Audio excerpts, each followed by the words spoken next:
Kaparmdi, hindi nyo kailangan ng magagarang halaman para maging maganda yung garden nyo.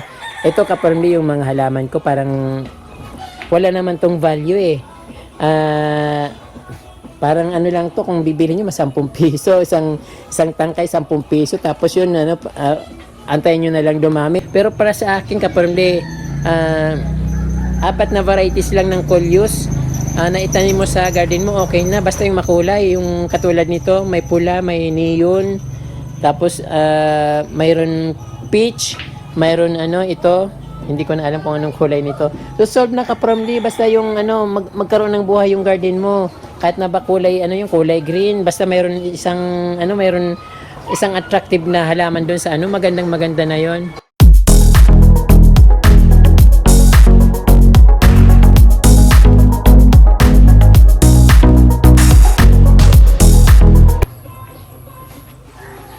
Magandang araw sa inyo mga kapromdi.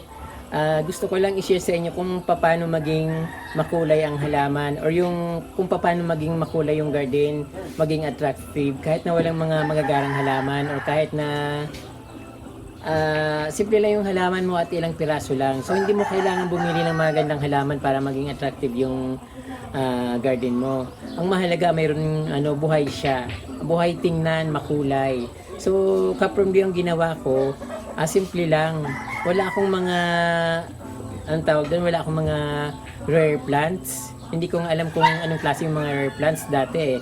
Basta nakita ko, naisip ko, bakit ako magpapakahirap kumuha ng mga gandang halaman? Yung mga mamahali na halaman para maging maganda yung garden ko. So, ang kailangan lang naman sa garden kapromdi, magkaroon siya ng buhay. Yung mayroon attractive na pag tinignan mo parang ma-amaze ka. So, yung rare plants parang hindi mo naman pag tumingin ka sa isang garden, hindi mo naman hanapin yung rare plants. Ang hanapin mo kung ano yung maganda at bakit siya naging maganda. At siyempre yung kulay niya kapromdi, kailangan may buhay. Hindi pwede na para sabihin na maganda yung garden mo, kailangan green na green. Kasi sa Manila, palaging nakikita ko, green na green ang gusto nila. So, nagmumukha na lang na parang gulay na yung garden. Minsan madilim na sa puro green. Minsan nagtatanim pa silang matataas na halaman. Minsan yung mga puno pa. So, ang nangyayari, nagiging madilim at puro green. So parang hindi na nakaka-amaze, parang hindi mo na masasabi na ang ganda naman ng garden na to. Oo, malinis tingnan, kulay green, parang malinis talaga kapromdi. Maganda rin na parang isipin mo ang sarap mag-picnic dito kasi malilim, tapos kulay green yung puro bermuda yung ground. Pero hindi mo naman naisip yung kagandahan kung para bang buhay, yung may buhay na garden. So dahil i-stuck na parang nandun yung focus mo sa malilim na at kulay green, hanggang doon lang yung parang gusto mong maging magandang halaman mo, so ganun. So pag nakakita ka ng magandang ibang garden na medyo may kulay, medyo buhay, so makikita mo ay ganito pala maganda. Mas maganda pala yung may kulay na garden. Mas maganda pala yung may magandang halaman na yung mga dahon niya mapula katulad nito, may iba't ibang kulay. So kahit sa 3 klaseng pirasong halaman lang yan, kahit pulang halaman, yellow or neon, basta may kulay yung halaman, so okay na yun. So nasa sayo na lang yung kung paano mo didiskartehan para maging buhay tingnan yung halaman mo. So katulad ng mga ginawa ko dito, kung nakikita nyo kapromdi, kahit napakalit lang yung garden ko, talagang yung dumadaan dito napapatigil napapangiti sila. Dati hindi ko alam kung bakit sila tumitigil. Yung palang tinitingnan nila yung garden ko. Tapos minsan yun nga palaging narinig, ang ganda-ganda, parang gano'n. Siyempre yung proud ka na ikaw yung gumawa, but hindi ko naman nararamdaman yung dati kasi hindi ko na pinapansin yung kung bakit humihinto yung mga dumadaan dito kasi napapatingin sa magaganda kong halaman. So magagandang kulay ng dahon ng aking halaman, kaya kapromdi ito yun lang yung secret ko para maging buhay yung garden nyo, maging maganda at makulay. Ito Kapromdia, ito totoo to. So walang halong biro kasi ipapakita ko naman sa inyo kung bakit siya naging maganda, makulay at talagang ma-amaze kayo. Yung Kapromdi. Ito Kapromdi, simulan natin dito sa sa harap ko. So dati yung coleus dito, so actually iniwanan ko siya na maliit lang. Pumunta ako ng Manila after siguro umalis ako dito ng December, bumalik ako ng March. So pagdating ko dito Kapromdi, yung tinanim ko na ganun lang na coleus, yung kulay pula na coleus, sobrang ganda talagang yung napanood niyo yung Paraiso sa Gubat na pinost ko dati, yun nung pagdating ko galing Manila, yun ang nangyari dito. So iniwan ko lang sa kapatid ko yung halaman ko dito, yung kubo ko, kasi wala naman tao dito. So yung kapatid ko yun nandito. So syempre hindi naman mahilig sa halaman yung kapatid ko, kaya pinapabayaan niya lang din. Sabi ko dilig-diligan niya, tapos magtanong akong inaalagaan, hindi naman daw. So okay lang naman pala na iwanan siya kahit kahit walang nagbabantay, so okay lang. So Kapromdi, yung bakit maganda yung halaman ko dito, o bakit maganda yung garden ko, buhay na buhay. So yung katulad nito yung coleus na Red Giant, Mayana. So Mayana rin kadalasan na tawag nito, pero alam ko nito coleus. So coleus and Mayana, the same lang siguro. The same lang yun. So Kapromdi, nung dumating ako galing Manila, nakita ko talagang hindi ako makapaniwala. Kasi na-amaze ako. Pero yung stone dito hindi pa masyadong maayos. At nung umuwi ako dahil naka-lockdown, wala akong magawa, ginawa ko yung yung mga puting bato, talagang pinaganda ko talaga siya. Pero that time hindi pa to masyadong magandang dito. Hindi pa masyadong magandang that time Kapromdi, hindi pa masyadong maganda yung pagkasalansan ko ng mga bato.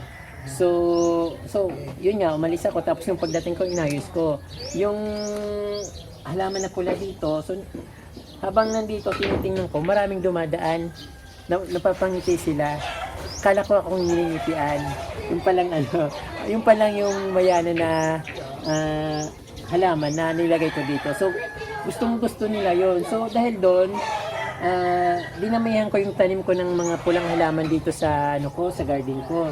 Kaya ang nangyari, so kahit saan ka tumingin, parang naging attractive lahat. Pero hindi magandang halimbawa yung coleus. Halimbawa, kasi ang sinasabi niyo sa akin, hindi naman maganda garden ko kasi hindi naman naka-arrange. Yung kasi ang style ko Kapromdi, ayaw pa na-arrange ko kasi gusto ko yung kahit saan may attractive yung kahit saan ka tumingin. Kasi pag pinagtabi-tabi mo yung halimbawa coleus, pula, tabi-tabihin mo, hindi na magiging attractive, hindi mo na makikita kung alin yung maganda. So pag magkakahiwalay sila, makikita mo na yung ganda niya.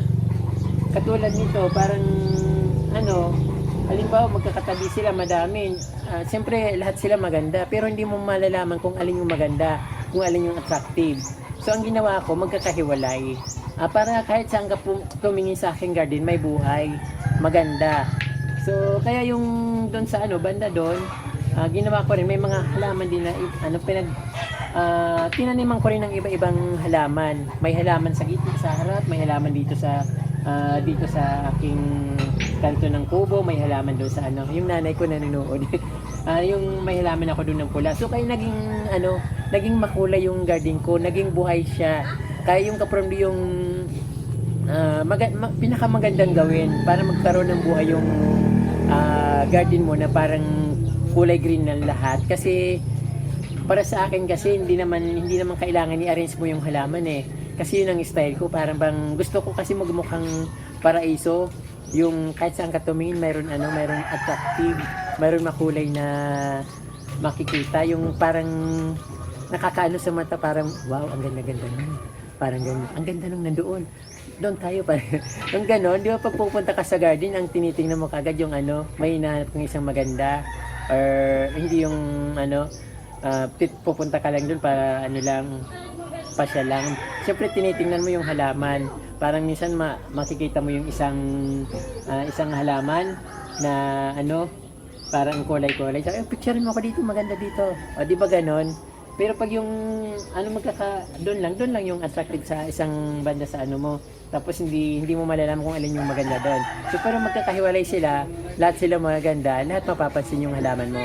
At buhay na buhay yung garden mo sa arrange na gano'n. Katulad ng mga ginawa ko dito Kapromdi. Katulad nito Kapromdi, pag nasa labas ka hindi mo naman ito makikita eh.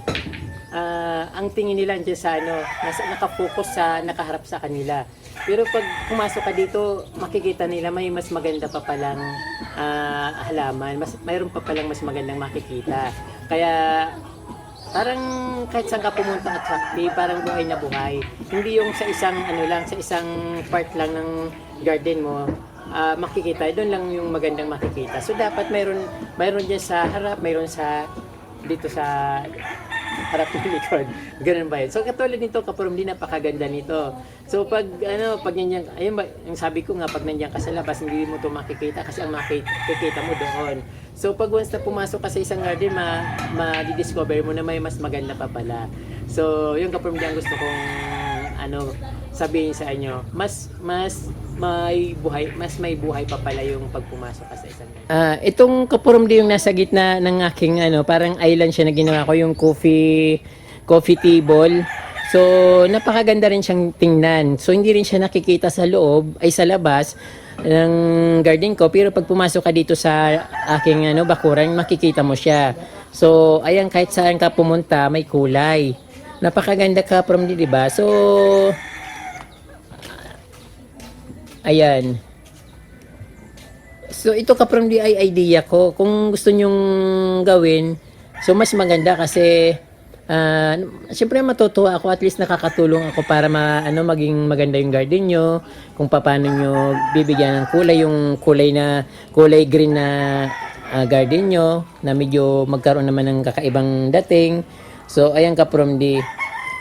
So dito naman, so mayroon din naman ako ditong nilagay na coleus. Siyempre wala naman kasi akong hindi dito maganda yung mga mabulaklak na halaman kasi palaging maulan dito sa aming probinsya. At minsan pag pag summer, pero parang hindi masyadong gumaganda yung mga bulaklak dito. So yung bougainvillea lang pwedeng dito, kaso ayun nga, pwede palaging maulan, so panandalian din yung yung bulaklak ng bougainvillea dito. Ayan Kapromdi yung kaya ang ginagawa ko, nagtatanim ako ng mga halaman na makukulay yung mga dahon. Kasi sila yung nagbibigay ng attractive o yung buhay sa garden. Kasi pag puro kulay green, lalo't hindi naman namumulaklak, parang walang buhay. Ito, mayroon puti, may iba-ibang, yung croutons, napakagandang tingnan. So, parang nag-attract siya sa mata niya. Parang gusto mong i-discover anong klaseng plants yun. Parang napakaganda ng tingnan. So, ayan Kapromdi. So, tapos dito naman, dito banda sa yung siyempre yung makukulay kong coleus, ay yung caladium. Caladium ito Kapromdi, yung Redis Plus caladium na rare. So, maraming naggugusto nito. So, pag dumadaan yung mga tao dito, yung mata nila nakafocus dito sa aking makukulay na garden, yung mga dahon ng caladium. So nafe-feel ko rin yung vibration ng binibigay nito sa akin. Kaya parang siyempre ako yung nagtanim, parang natutuwa ako na maganda palang tingnan yung ginawa ko. So hindi naman pala nasayang. So yan Kapromdi. Tapos ito Kapromdi, yung pinakauna kong coleus na tinanim, kulay peach. Hindi ko ma-determine kung anong kulay nito. Pink, hindi naman siya orange. Pink or peach, yan. So, napakaganda ng kulay niya Kapromdi. Tapos, pinaghalo ko siya ng neon. Although, yung neon na kasi parang natatabunan ng isang dahon. So, medyo parang nabubulok siya. Siguro dahil na rin sa lakas ng ulan na araw-araw umuulan. Tapos ito Kapromdi, yung mayroon din akong dito na pula. So, siguro by March, April. So, sobrang ganda nito Kapromdi. Napakagandang halaman nito. So yan kapromdi ang nagbibigay ng buhay sa aking garden. Bakit siya napakaganda at napakaaliwalas tingnan. Plus yung puting buhangin. Ang parang perfect attraction or partner ng mga halaman na makukulay yung white stone. Kaya pag pumunta kayo dito, nakaka-amaze, mapapawaw kayo kahit na napakaliit ng garden ko. Ayan kapromde. So dati yung kasi yung garden ko dati yung hindi pa masyadong maliit pa lang yung nilagay kong white stone. Masyadong punong-puno ng makukulay na talagang napakagandang tingnan.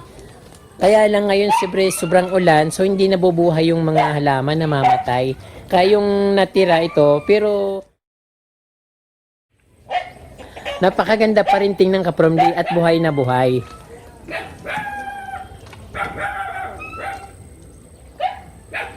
So pag dito nga parang napakalaki ng garden ko, parang garden ng mayaman, parang hindi garden ng kubo na hindi mo parang hindi parang itatanong mo na parang sino ba nakatira dito, yung palaging pag may dumadaan dito tapos pumasok dito sa aking bakuran, nagugulat sila na lalaki pala yung nakatira dito sa aking kubo, dito sa kubo na to. So hindi sila makapaniwala na yung garden oo ay lalaki yung gumagawa, kasi karamihan naman kasi nagga-gardening babae. So ayan kapromdi, kung yun lang ang masasabi ko sa inyo kapromdi, kung paano nyo bigyan ng buhay yung garden nyo na kulay green lahat. Ayun, napaka swabe kapromdi, lalo na ngayon medyo nagsisimula na yung summer, yung talagang mga mayana or coleus, talagang makikita mo yung napakaganda nilang kulay. So ang sarap tingnan kapromdi kapag yung garden mo napakakulay, hindi lang green na halaman yung nakikita mo, talagang buhay na buhay sa mata, yung parang mapapakislap yung mata mo sa ganda ng mga halaman na makikita mo. Kaya kapromdi, hindi nyo kailangan ng magagarang halaman para maging maganda yung garden nyo. Ito kapromdi, yung mga halaman ko parang wala naman tong value parang lang to, kung bibili nyo mas 10 piso, isang tangkay 10 piso, tapos yun antayin nyo na lang dumami, tapos mag-cutting kayo, tapos ayun pwede mo nang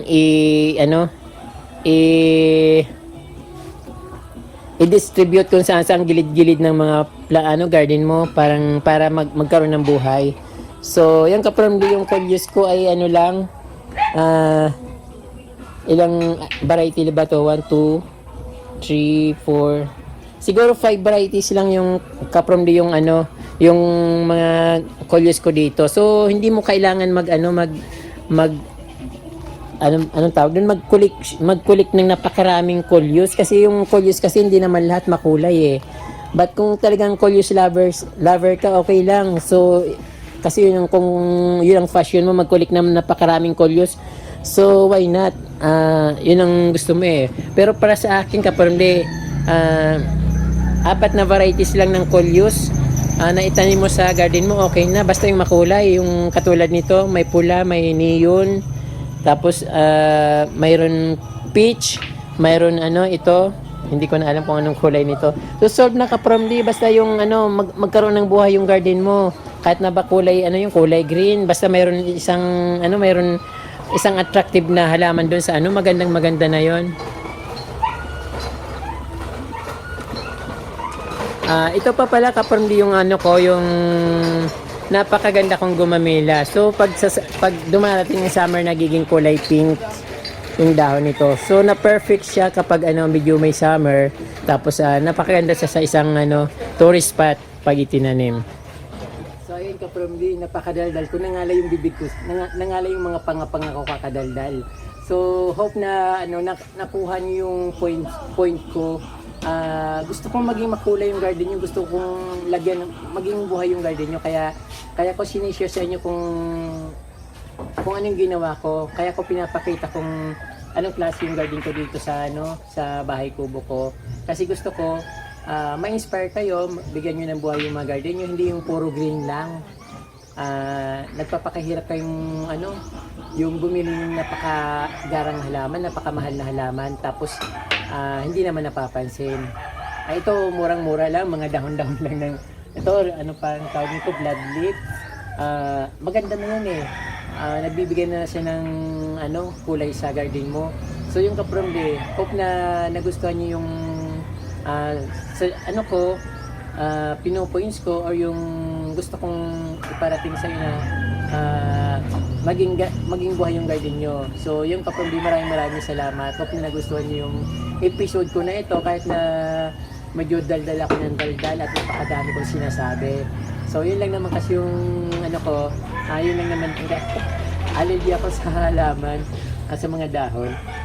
Yun lang naman kasi yung nakikita kong paraan para magkaroon ng buhay yung garden, malaki man o maliit. Basta mayroon makulay na ng